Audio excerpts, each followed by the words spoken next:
मेरी कड़ी मेहनत और लैंग बिंग बिंग और उसके दोस्तों की मौज मस्ती में जमीन आसमान का फर्क था। वे क्लास छोड़ देते थे, ऊँघते रहते थे और फोन पर खेलते रहते थे। टीचर भी बस अनदेखा कर देते थे। लेकिन जैसे जैसे समय बीतता गया, स्कूल में उनके बारे में अफवाहें फैलने लगी। शनिवार शाम की सेल्फ स्टडी के बाद मुझे हॉस्टल लौटने की कोई जल्दी नहीं थी, इसलिए मैं पढ़ाई जारी रखने के लिए वहीं रुका रहा। रात के लगभग 10 बजे मैं अपना सामान समेटकर निकलने के लिए तैयार हुआ। तब तक कैंपस सुनसान हो चुका था। मेरा ध्यान अभी भी मैथ के आखिरी सवाल में उलझा हुआ था, इसलिए मैंने सामने से आते हुए लोगों को नहीं देखा। जब तक मुझे एहसास हुआ तब तक बहुत देर हो चुकी थी। क्या ये क्लास 20 का होनहार स्टूडेंट चेन फैन है? उनके आगे चल रहा लड़का बिल्कुल गुंडे जैसा लग रहा था। उसके पीछे 2 और लोग थे। एक नजर में ही साफ पता चल रहा था कि ये तीनों अच्छे लोग नहीं हैं। उन्हें पहचानने के लिए बस एक नजर काफी थी। ये वही लोग थे जिन्होंने उस दिन रेस्ट रूम में मेरा रास्ता रोका था, जिस दिन मेरा पुनर्जन्म हुआ था। उनके लीडर का नाम यी मिंग श्वेन था। वो लैंग बिंग बिंग का सबसे बड़ा दीवाना फैन था, इसीलिए वो हमेशा मुझे निशाना बनाने के तरीके ढूंढता रहता था। अपने सामने खड़े उन 3 गुस्सैल छात्रों को देखकर मैंने जल्दी ही खुद को संभाला। वे बस 3 नासमझ लड़के थे। क्या उन्हें लगता था कि बड़े होने का मतलब है कि वे कुछ भी कर सकते हैं? ये सोचते हुए मैंने अपनी नजरें थोड़ी ऊपर उठाई। मेरे रवैये ने ये मिंगविन को हैरान कर दिया। पिछली बार मैं बहुत डरी हुई लग रही थी। मैंने उनकी आंखों में देखने की हिम्मत भी नहीं की थी, लेकिन इस बार मेरे चेहरे पर कोई डर नहीं था, बल्कि मेरी आंखों में थोड़ी नफरत भी थी। लगता है पिछली बार मैंने जो कहा था वह तुम लोगों को समझ नहीं आया है ना? या पिछली बार की पिटाई काफी नहीं थी? यिंग श्वेन ने गुस्से में कहा। उसने अपना दाहिना हाथ घुमाया ताकि मेरे चेहरे पर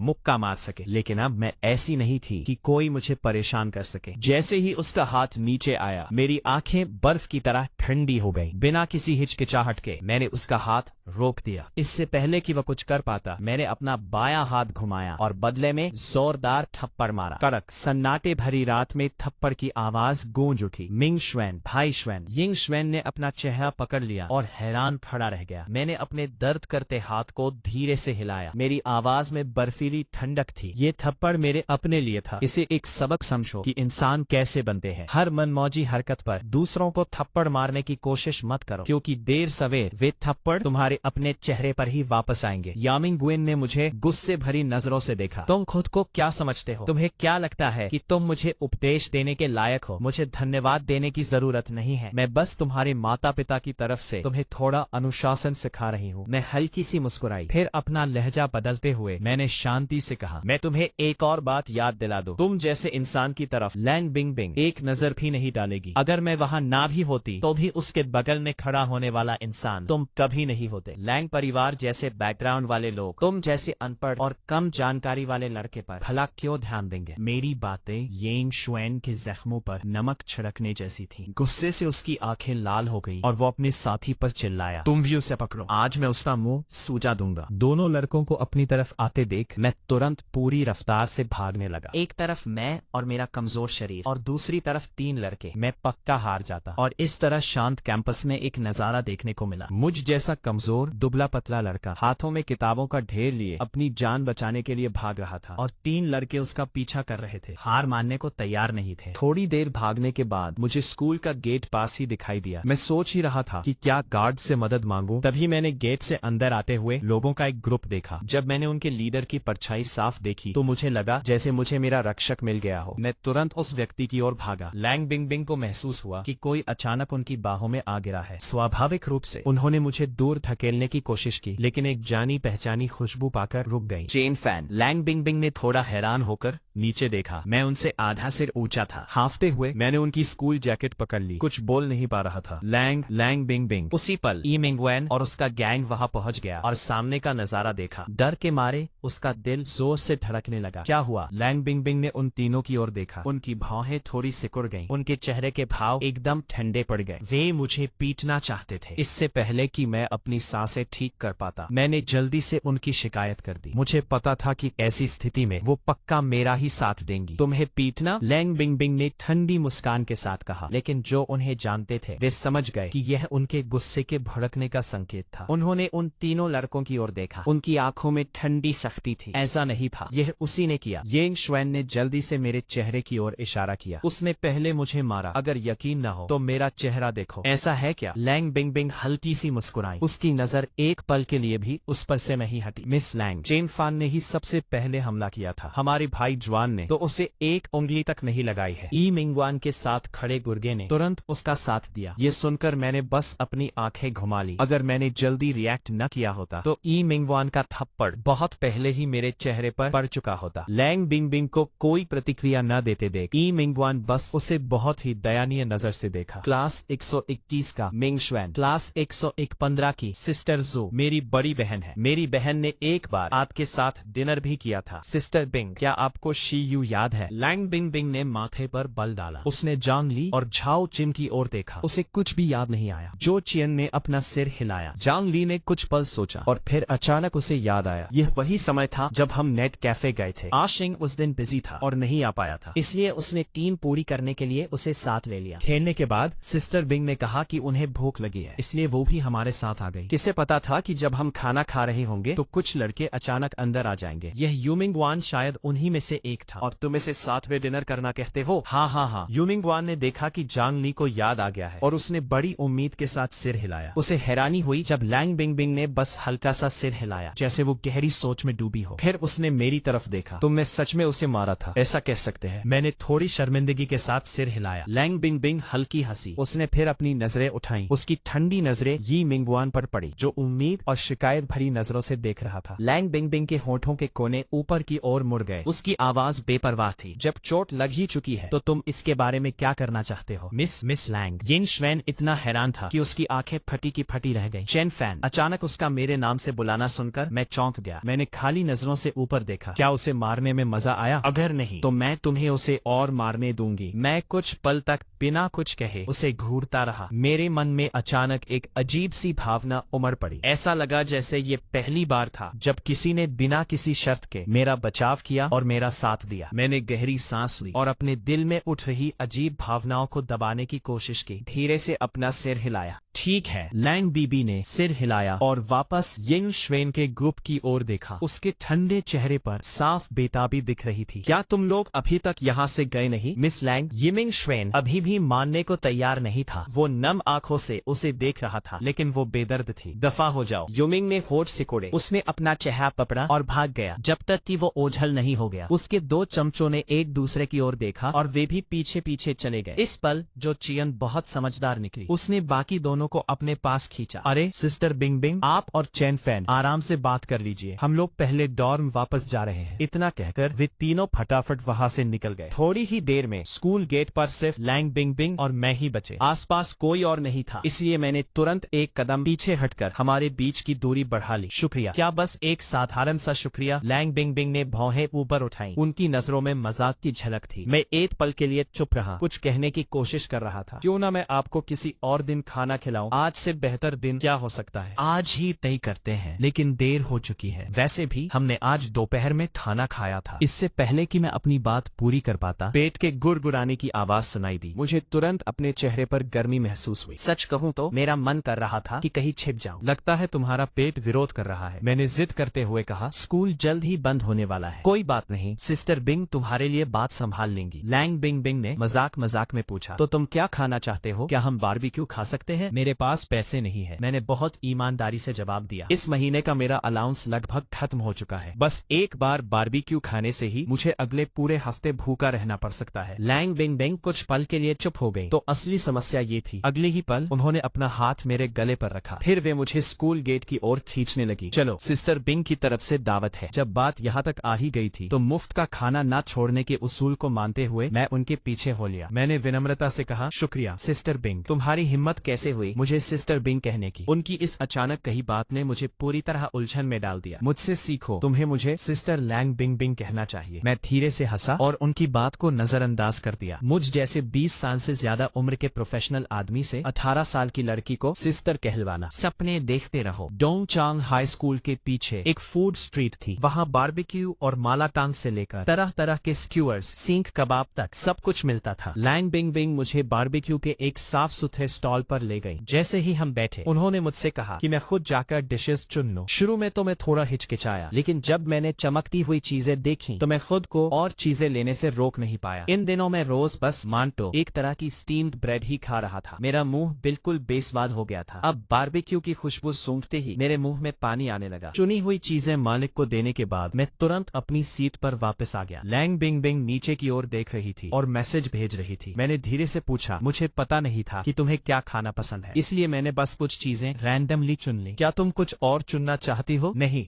ठीक है, मुझे भूख नहीं है, मैंने अभी अभी डिनर किया है। लैंग बिंग बिंग ने अपना फोन रखा और मेरी तरफ देखा। अभी भूख नहीं है, तुमने कहा था। मैं चुप हो गया। अगर मुझे भूख न लगी होती तो शायद वो इस समय खाने के लिए बाहर नहीं आती। सही बात है। लैंग बिंग बिंग ने अचानक अपना फोन मेरे सामने कर दिया। मुझे बताओ। अपने सामने फोन देखकर मैंने उसे लेने के लिए हाथ नहीं बढ़ाया। थोड़ी देर बाद मैंने हल्का सा सिर हिलाया। मेरे पास फोन नहीं है। उसकी आंखों में हैरानी देखकर मैंने बहुत गंभीरता से कहा। मैंने कंधे उचकाए। सच में मेरे पास फोन नहीं है, मैं तुमसे झूठ नहीं बोल रहा हूँ। आजकल ज्यादातर हाई स्कूल के छात्रों के पास फोन होते हैं, बस उनके होमरूम टीचर अक्सर उन्हें जब्त कर लेते हैं। बिना फोन के तुम आम तौर पर अपने परिवार से कैसे संपर्क करते हो? लैंग बिंग बिंग ने थोड़ी उत्सुकता से पूछा। आम तौर पर ज्यादा संपर्क नहीं रहता। अगर कुछ जरूरी हो तो मैं किसी क्लासमेट का फोन उधार ले लेता हूँ। डॉम के नीचे एक पब्लिक फोन बूथ भी है। लैंग बिंग बिंग ने ऐसे सिर हिलाया जैसे वे समझ गई हो और आगे कुछ नहीं पूछा, लेकिन एक पल के लिए उसकी आंखों में एक अजीब सी चमक दिखी। मैंने ऐसा दिखावा किया जैसे मैंने कुछ नहीं देखा और चुपचाप अपनी ड्रिंक पीता रहा। थोड़ी देर बाद मालिक बारबेक्यू की एक खुशबूदार प्लेट लेकर आया। उसकी जबरदस्त खुशबू मेरी नाक में भर गई, लेकिन अपनी शान बनाए रखने के लिए मैं वहाँ शांत रहने की कोशिश करता रहा। लैंग बिंग बिंग शायद मेरे दिखावे को समझ गई थी। वह मुस्कुराए बिना नहीं रह सकी और बोली, बस खा भी लो। उसकी बात सुनकर मैंने और इंतजार नहीं किया। मैंने तुरंत एक स्क्यूअर उठाया और खाने लगा। मैंने बहुत तेजी से खाया। धीरे धीरे मेरा पेट भरने लगा। मैंने अपनी रफ्तार धीमी कर दी। फिर भी मेरे सामने बैठी लैंग बिंग बिंग ने अपने खाने को मुश्किल से ही छुआ था। उसने बस अपनी ठुड्डी को हाथ पर टिकाया और मुझे ध्यान से देखने लगी। लैंग बिंग बिंग, तुम खा नहीं रही हो? अगर तुम नहीं खाओगी तो मैं सब खत्म कर दूंगा। मैंने बारबेक्यू की प्लेट की तरफ देखा। उसने सिर हिलाया और हंस पड़ी। तुम खाओ, अगर कम पड़े तो और मंगवा लेना। इतना काफी है, इतना काफी है। मैंने जल्दी से मना किया और फिर से खाने लगा। चेन फैन, उसने अचानक मेरा नाम लिया। मैंने जल्दी से मुंह में भरा खाना निगला और हैरान होकर उसकी तरफ देखा। मुझे उम्मीद नहीं थी कि तुम जैसे पढ़े लिखे इंसान में इतनी हिम्मत होगी। तुमने उसे थप्पड़ मारने की हिम्मत भी की। उसकी आवाज में मजाक था। मैं तो बस जवाब दे रहा था। उसने ही मुझे पहले मारा था। मैंने मुंह बनाते हुए बुदबुदाया। अचानक लैंग बिंग बिंग की आंखें ठंडी पड़ गईं। उसने तुम्हें मारा? ये कब हुआ? मैंने बात टालते हुए कहा। छोड़ो भी, अब सब खत्म हो गया है। खैर, अब हिसाब बराबर हो गया। लैंग बिंग बिंग थोड़ी देर चुप रही। उसने एक शब्द भी नहीं कहा। मैंने जल्द ही खाना खत्म किया और उसके साथ बारबेक्यू की जगह से निकल गया। जाहिर है बिल लैंग बिंग बिंग ने ही दिया। एक बबल टी की दुकान के पास से गुजरते हुए लैंग बिंग बिंग बिना कुछ कहे मुझे अंदर खींच ले गई। उसने एक बबल टी खरीदी और मेरे हाथों में थमा दी और इसलिए मैं उसके साथ साथ बबल टी पीते हुए आराम से स्कूल की तरफ वापस जा रहा था। बहुत अच्छा लग रहा था। लैंग बिंग बिंग ने मेरे खुश मिजाज चेहरे को देखा। उसके होठों पर मुस्कान आ गई। उसने पहले क्यों नहीं देखा कि मुझे खुश करना असल में कितना आसान है। असल में जब वो मुझसे बात करती थी तो मैं हमेशा उससे बचने के तरीके ढूंढता रहता था। शायद कुछ एहसास होने पर लैंग बिंग बिंग अचानक बोली, चेन फैन, मुझे लगता है कि तुम आजकल थोड़े अलग हो गए हो। ये सुनकर मेरे कदम थोड़े लड़खड़ाए। मेरा दिल जोरों से धड़कने लगा। क्या मैं बहुत जल्दी बदल गया? क्या उसे कुछ पता चल गया? क्या तुम्हें पिछले महीने की बात याद है? टीचर ने तुम्हें एग्जाम के काम के लिए बुलाया था और तुम्हारे पास खाने का समय नहीं था। मैंने तुम्हें ब्रेड का एक टुकड़ा देने की कोशिश की थी, लेकिन तुमने उसे लेने से साफ मना कर दिया था। किसने सोचा होगा कि सिर्फ एक महीने में सब कुछ बदल जाएगा? जब मैंने तुम्हें बारबेक्यू खिलाया तो तुमने जरा भी हिचकिचाहट नहीं दिखाई और तुम उस बबल टी का भी मजा ले रहे हो, है ना? मुझे थोड़ी शर्मिंदगी के साथ वो बात याद आई। ऐसा लगता है कि सच में ऐसा हुआ था। क्या मैं सच में तब इतना जिद्दी था? नहीं, ऐसा नहीं है। ऐसा इसलिए था क्योंकि गुई बोधा उसके बारे में बुरा भला कहता रहा था, जिससे मुझे उससे डर भी लगता था और नफरत भी। मैं कुछ कह नहीं पा रहा था। ये सोचकर मैं मन ही मन गुई बोधा को खूब बुरा भला कहने लगा। वो किसी काम का नहीं है, लेकिन लोगों के बीच दूरियां पैदा करने में वो माहिर है। मैंने थोड़ी देर सोचा और सच सच बताने का फैसला किया। शायद इसलिए क्योंकि तब स्कूल में तुम्हारे बारे में बहुत सी बुरी अफवाहें थी, इसलिए मुझे तुम थोड़ी डरावनी लगती थी। लेकिन फिर मुझे एहसास हुआ कि वे अफवाहें सच नहीं थी और मैंने देखा कि तुम असल में बहुत अच्छी हो। बस यही बात है। लैंग बिंग बिंग धीरे से हंसी। उसने और कुछ नहीं कहा। किसी वजह से ऐसा लगा कि वो फ्रेंड जोन होने के बारे में सोच रही थी। मेरी बात शायद काफी सही थी। आखिरकार कोई अंदाजा नहीं लगा सकता था कि मेरा असली बदलाव दोबारा जन्म लेने की वजह से हुआ था। हम दोनों आराम से चलते हुए एक स्नैक शॉप के पास से गुजरे। अचानक मेरी चाल धीमी हो गई। क्या हुआ? लैंग बिंग बिंग ने मेरी नजर का पीछा किया। उसने देखा कि एक टेबल पर 6-7 लड़के लड़कियां खाते पीते हुए जोर जोर से हंस बोल रहे थे। उन्होंने काले और सफेद यूनिफॉर्म पहने हुए थे। शायद वे पास के ही वोकेशनल स्कूल के छात्र थे। लैंग बिंग बिंग ने धीरे से पूछा। मैंने सिर हिलाया और जल्दी से नजर हटा ली। सोचा नहीं था कि दोबारा जन्म लेने के बाद परिवार का जो सदस्य मुझे सबसे पहले मिलेगा वो वही होगा, चैन यू। वैसे ये बात समझ में आती है, आखिरकार वो पास के ही वोकेशनल स्कूल में पढ़ता है। बस बात ये है कि हम दोनों हॉस्टल में रहते हैं, इसलिए हमारी मुलाकात लगभग कभी नहीं होती। उसी समय दुकान में मौजूद कुछ लड़कों की नजर हम पर पड़ी। हेलो, देखो वो लड़की कितनी सुंदर है। किसी ने चैन यू को पोहनी मारी। उसने उस तरफ देखा जहाँ उंगली से इशारा किया गया था। एक लंबी सुंदर लड़की दिखाई दी, लेकिन बहुत जल्दी उसका ध्यान लड़की के साथ चल रहे लंबे लड़के की ओर चला गया। क्या वो चैन फैन है? हे भगवान, वो सच में बहुत सुंदर है। उसने डोंग जोंग की यूनिफॉर्म पहनी है। हमारी स्कूल की सुंदर लड़कियों से कहीं ज्यादा सुंदर है। पता नहीं ये लड़के इतने उत्साहित क्यों है। क्या तुम्हें दिख नहीं रहा कि उसके साथ उसका बॉयफ्रेंड भी है? एक लड़की ने जलन भरे लहजे में कहा। तुम्हें कैसे पता कि वो उसका बॉयफ्रेंड है? हो सकता है वो उसका बड़ा भाई हो, एक लड़के ने बिना यकीन किए जवाब दिया। चलो भी, वे अब दूर जा चुके हैं। तुम अभी भी क्या देख रहे हो? कुछ नहीं। चेन यू का ध्यान टूटा। उसने जल्दी से नजर हटाई और सिर हिलाया। अगर मैं गलत नहीं हूँ तो वो लड़की शायद लैंग बिंग बिंग है, जो अभी अभी राजधानी से डोंगजांग आई है। लड़कों में से एक ने जानकारी दी। लैंग बिंग बिंग, मुझे लगता है कि मैंने भी यह नाम सुना है। शोर शराबे के बीच चेन यू बिल्कुल चुप रहा। उसने अपना सिर झुका लिया। उसकी आंखों में कुछ सोचने वाली चमक थी। कोई नहीं जानता था कि वो क्या सोच रहा है। दूसरी तरफ लैंग बिंग बिंग और मैं स्कूल के गेट तक पहुंच चुके थे। गेट बंद था, लेकिन Lang Bing Bing security guard की खिड़की के पास गई और शीशे पर धीरे से खटखटाया। मुझे नहीं पता कि उसने अंदर वाले व्यक्ति से क्या कहा, लेकिन छोटा साइड गेट जल्दी से खुल गया। उत्सुकता के कारण मैंने पूछ ही लिया, क्या वो तुम्हें जानता है? हाँ, ऐसा इसलिए है क्योंकि हम अक्सर देर से लौटते हैं। वो मेरा चेहरा देखने का आदी हो गया है। यह देखकर मेरे मन में एक व्यंग्यात्मक विचार आया। अमीर घर के बिगड़े बच्चे जिन्हें बस मौज मस्ती करना आता है। रात के 11 बज चुके थे। स्कूल का मैदान असामान्य रूप से शांत था। हम दोनों साथ साथ चल रहे थे। कुछ पल के लिए हमें बात करने के लिए कुछ नहीं सोचा। चेन फैन, देखो, आज मैंने उन लोगों को भगाने में तुम्हारी मदद की और तुम्हें बारबेक्यू और बबल टी भी खिलाई। क्या तुम्हें नहीं लगता कि तुम्हें मेरा थोड़ा शुक्रिया अदा करना चाहिए? क्या मैंने ऐसा नहीं कहा? मैं तुम्हें किसी और दिन खाना खिलाऊंगा। स्कूल कैफेटेरिया में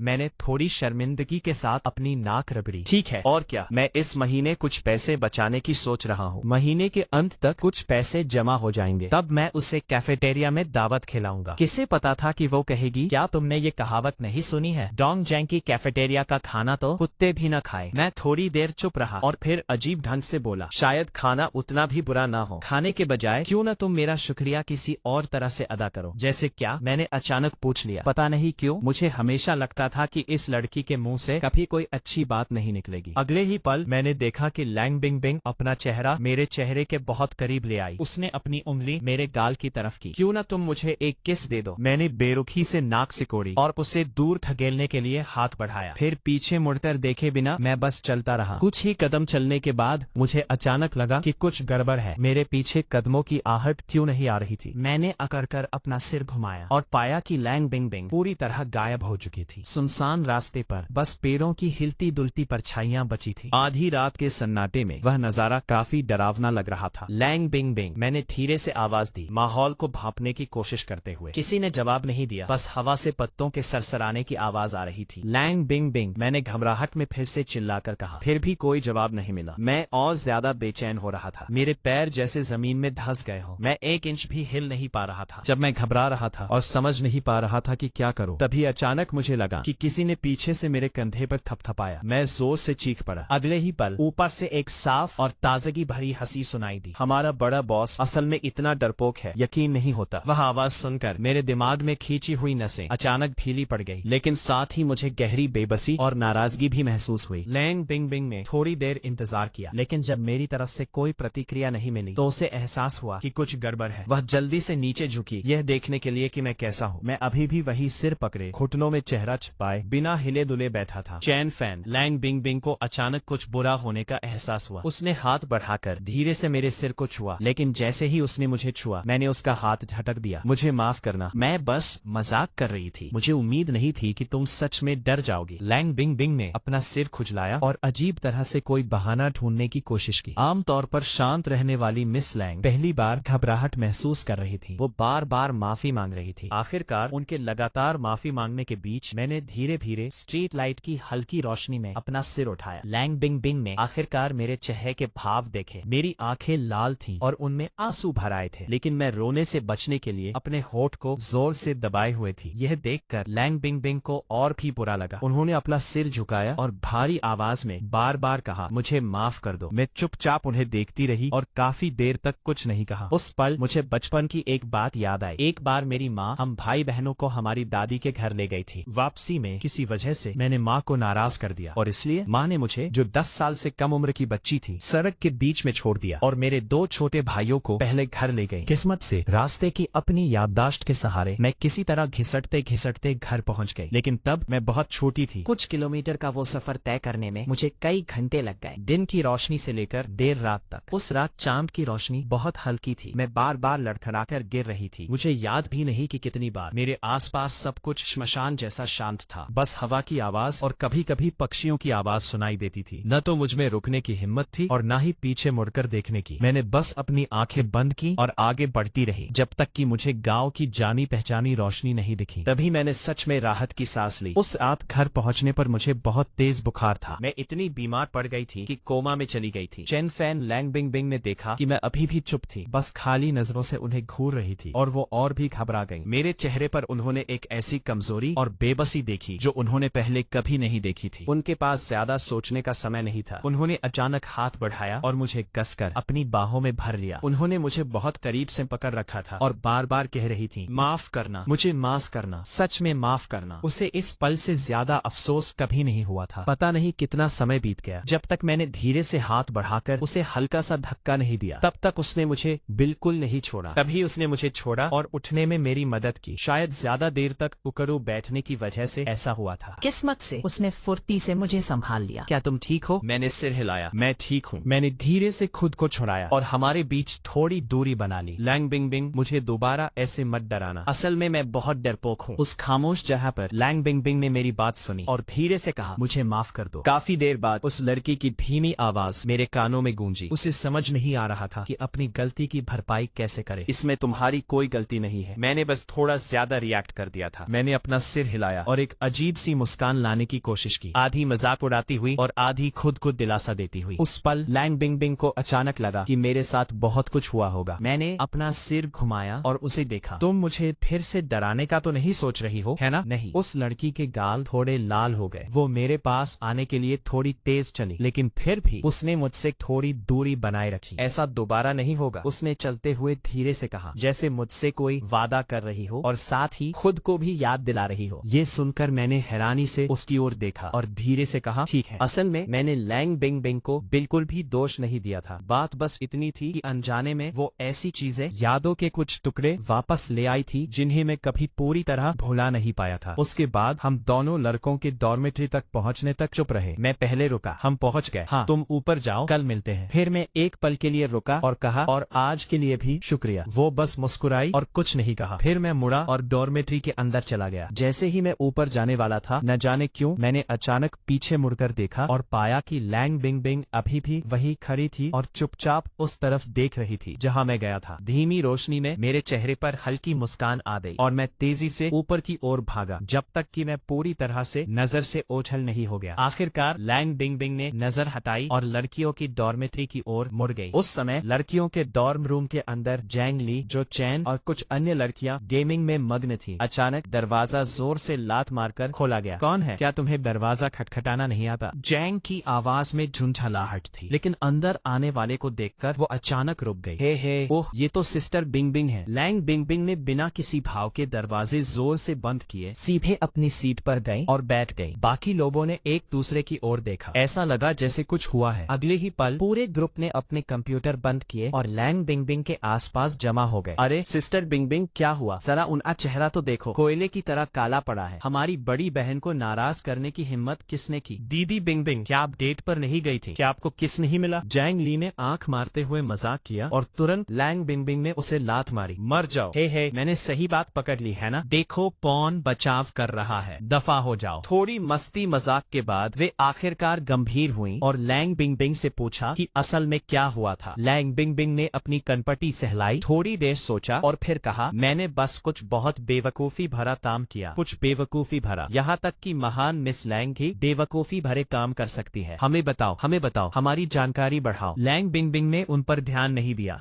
वह बाथरूम जाने के लिए उठने ही वाली थी कि शियाओ चियान ने उसका हाथ पकड़ लिया। दीदी बिंगबिंग, बस हमें मुख्य बात बता दो, शायद हम तुम्हारी मदद करने का कोई तरीका निकाल सके। उसने अपने विकल्पों पर विचार किया और हिचकिचाते हुए कहा, खैर मैंने उसे लगभग रुला ही दिया था। यह सुनकर बाकी तीनों ने उलझन में एक दूसरे की ओर देखा। कुछ सेकंड बाद उन्होंने रूखेपन से पूछा, दीदी बिंगबिंग, तुमने उसके साथ आखिर क्या किया? लैंग बिंगबिंग का चेहरा उतर गया। ऐसा नहीं है जैसा तुम लोग सोच रहे हो। उसने झुंझलाहट में अपने बाल बिखेरे और संक्षेप में पूरी कहानी सुनाई। ये सुनकर बाकी लोग लगभग हंस पड़े, लेकिन लैंग बिंगबिंग के वहां होने के कारण किसी की जोर से हंसने की हिम्मत नहीं हुई। वे इतना जोर से रो रहे थे कि उनके चेहरे गहरे लाल हो गए थे। लैंग बिंगबिंग ने चिढ़कर आदेश दिया, जल्दी करो, कोई तरीका सोचो, वरना आज रात कोई नहीं सो पाएगा। तुम मेरी तरफ क्यों देख रही हो? यह मामला बहुत बड़ा तो नहीं है, लेकिन छोटा भी नहीं है। यह मुख्य रूप से दीदी बिंगबिंग के रवैये पर निर्भर करता है। जो चियान ने लैंग बिंगबिंग को पास बुलाया। थोड़ी देर फुसफुसाने के बाद लैंग बिंगबिंग ने कुछ शक के साथ जो चियान की ओर देखा। क्या तुम्हें यकीन है कि ये सच में काम करेगा? खैर, कोशिश करने में कोई हर्ज नहीं है। संक्षेप में दीदी बिंगबिंग, बस एक बात याद रखना, ईमानदारी ही सबसे बड़ा गुप्त हथियार है। लैंग बिंगबिंग गहरी सोच में डूबी हुई लग रही थी। उसने हल्का सा सिर हिलाया और एक शब्द भी नहीं कहा। वह शनिवार की रात मेरे लिए बस एक छोटी सी घटना थी। अगले ही दिन मैंने उसे अपने दिमाग से निकाल दिया और अपनी पढ़ाई में लग गया। लेकिन उस घटना के बाद, चाहे वह क्लास में हो या ना हो, जब भी मैं लेक्चर हॉल से बाहर निकलता मुझे वह दिखाई देती। वह मेरा इंतजार कर रही होती थी। वह मुझे हॉस्टल के गेट तक छोड़ने आती और मेरे अंदर जाने का इंतजार करती, फिर वहाँ से जाती। यह कहना झूठ होगा कि मेरा दिल नहीं पिघला। किसी ने भी कभी मेरी इतनी परवाह नहीं की थी। मैंने सोचा कि अगर कुछ अनहोनी ना हुई तो मैं लैंग बिंगबिंग के साथ रहूंगा, लेकिन मेरा दिमाग बिल्कुल साफ था। रोमांस कभी भी हो सकता है, लेकिन कॉलेज में दाखिले के लिए होने वाले एग्जाम्स बहुत पास थे। अभी पढ़ाई ही सबसे जरूरी चीज थी। जल्द ही महीना खत्म होने वाला था। डॉन सिटी के सभी 12वीं क्लास के स्टूडेंट्स शहर भर में होने वाले पहले मॉक एग्जाम देने वाले थे। हालांकि मैंने पूरी जान लगाकर पढ़ाई की थी, लेकिन समय कम होने की वजह से मैं पहले जैसा बेहतरीन प्रदर्शन नहीं कर पा रहा था। मुझे लगा कि शायद मैं ग्रेड में टॉप 5 या टॉप 10 या शायद टॉप 20 से भी बाहर हो जाऊंगा, लेकिन जो हो गया सो हो गया। अब सब किस्मत पर था। इंग्लिश का एग्जाम होने के बाद छुट्टियां शुरू होने वाली थी। आने वाली छुट्टियों के बारे में सोचकर मेरे दिल में एक अजीब सी न बता पाने वाली भावना पैदा हुई। मैं बिल्कुल भी घर नहीं जाना चाहता था, फिर भी मुझे जाना पड़ा। मुझे याद है कि हर छुट्टी में रहने खाने के खर्च के लिए मुझे घर जाना ही पड़ता था, ये जानते हुए भी कि मुझे डांट पड़ेगी। मुझे वहाँ सब सहकर भी पैसे मांगने पड़ते थे, वरना अगले महीने मेरे पास खाने के लिए कुछ नहीं होता। इंग्लिश का एग्जाम देने के बाद मैंने आखिरकार राहत की सांस ली। जब मैं क्लासरूम में लौटा तो क्लासमेट्स ने जवाबों पर चर्चा करने के लिए मुझे घेर लिया। मुझे लौटते हुए देखकर वे मेरी एग्जाम शीट देखने के लिए जिद करने लगे। मैंने बस मुस्कुराकर मना कर दिया, क्योंकि मुझे पता था कि इस बार मेरा पेपर बहुत अच्छा नहीं हुआ था, इसलिए मैं उन्हें देखने के लिए शीट नहीं दे सकता था। लेकिन बाकियों को कोई फर्क नहीं पड़ा। वे मेरा काम देखने के लिए मुझे परेशान करते रहे। जब मैं सोच रहा था कि क्या करूं और मेरा सिर चकरा रहा था, तभी अचानक किसी ने पीछे से मेरे कॉलर को धीरे से खींचा। जैसे ही मैं मुड़ा, मेरी नजर लैंग बिंगबिंग के खूबसूरत चेहरे पर पड़ी। मेरे सवालिया नजर को देखते हुए लैंग बिंगबिंग ने कहा, जरा मेरे साथ बाहर आओ। मैं थोड़ा हैरान रह गया। अपने क्लासमेट्स की उत्सुक फुसफुसाहट को नजरअंदाज करते हुए मैंने जल्दी से अपना सामान डेस्क पर रखा और उसके पीछे बाहर चला गया। हम अभी बाहर निकले ही थे कि मेरे क्लासमेट्स तुरंत गपशप करने लगे। क्या वे दोनों डेटिंग कर रहे हैं? मैंने सुना है कि लैंग बिंगबिंग ने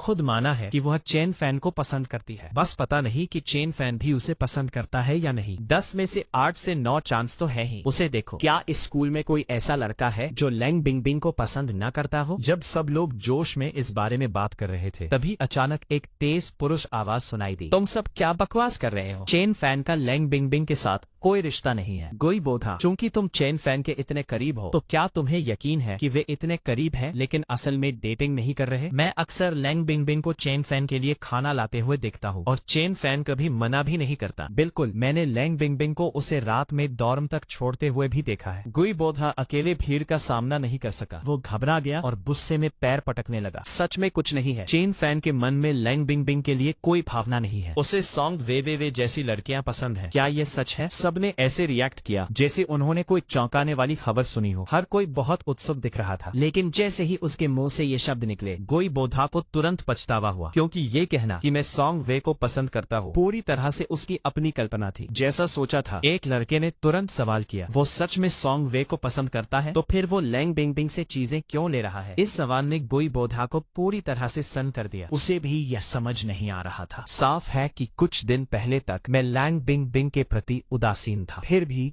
पलक झपकते ही दोनों का रिश्ता इतना करीबी हो गया था। क्या सच में मैं लैंग बिंगबिंग को उसके पीछे देख रहा था? गोई बोधा को एक पल के लिए बहुत अजीब लगा। दोस्त से धोखा मिलने का दुख था और जो वो चाहता था वो न मिलने का मलाल भी, लेकिन सबसे ज्यादा उसे जलन हो रही थी। उसे समझ नहीं आ रहा था कि कौन सी भावना उस पर हावी है। उसने जबरदस्ती एक अजीब सी मुस्कान के साथ कहा, यह बस थोड़ा सा खाना है। ऐसा इसलिए है क्योंकि लैंग बिंगबिंग इसे अपनी मर्जी से दे रही है। ऐसा नहीं है कि चेन फैन ने कुछ मांगा है। लेकिन फिर उसने अचानक अपनी आवाज धीमी कर ली। और वैसे भी सब जानते हैं कि चेन फैन के परिवार की हालत बहुत मुश्किल है। उसने आगे की बात नहीं कही, लेकिन सब लोग उसका मतलब समझ गए और एक दूसरे की तरफ देखकर समझदारी भरी नजरें मिलाई। तो बात यह है, यह देखकर कि अब कोई उससे सवाल नहीं पूछ रहा है, जिबोआ ने मन ही मन राहत की सांस ली। लेकिन जब उसने ऊपर देखा तो ठंडी बेपरवाह आंखें सीधे उसे घूर रही थी। वो शियाओ चिन थी। उसका दिल जोर से धड़कने लगा। उसने कितना सुना होगा? क्या वो लैंग बिंगबिंग को बताएगी? मैं क्या करूं? चेनशिन, तुम वहाँ क्यों खड़े हो? सिस्टर बिंगबिंग कहाँ है? क्या हमने बाद में बॉल खेलने का तय नहीं किया था? जेंग ले बैडमिंटन रैकेट लिए क्लासरूम में आई। उसे कुछ भी अजीब